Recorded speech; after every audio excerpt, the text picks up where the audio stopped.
Just একবার ভাবুন, রাতোরাত আপনার ফোন থেকে হোয়াটসঅ্যাপ, ফেসবুক, ইনস্টাগ্রাম উধাও।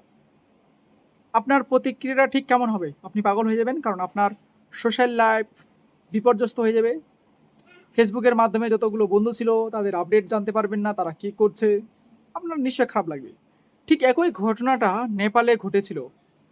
নেপাল গভর্নমেন্ট চীন দেশের প্রভাবে এসে সমস্ত সোশ্যাল মিডিয়া অ্যাপ 26টি অ্যাপ নিষিদ্ধ করে দেয়, ব্যান করে দেয়।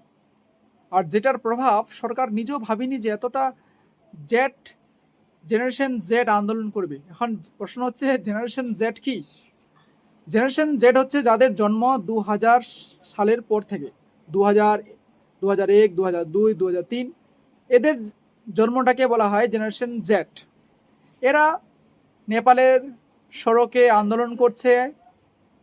তাদের একটাই দাবি যে সরকার এমন একটা নির্ণয় নিয়েছে যেটা তাদের স্বাধীনতার উপর একটা চরম আঘাত।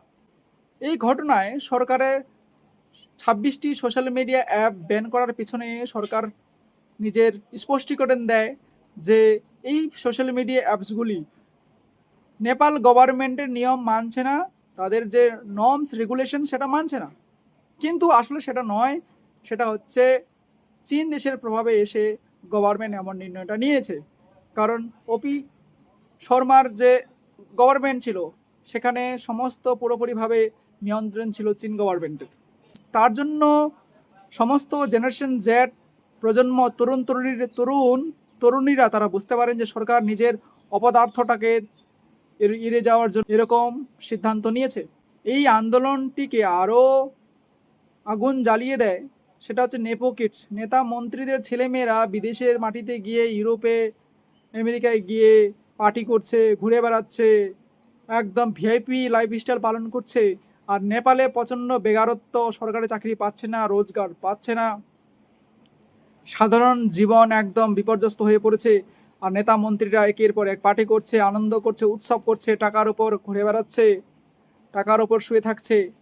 তো এটা দেখে সাধারণ মানুষ একদম পীড়িত হয়ে রাস্তায় বেরিয়ে পড়েন। তো যে আন্দোলনটা জেনারেশন জেড শুরু করেছিল সেই আন্দোলনটা কখন গণ আন্দোলনে পরিণত হলো নেপাল নিজেও জানে না। এখন ভয়ানক দৃশ্য একের পর এক নেপাল থেকে আসতে শুরু করেছে।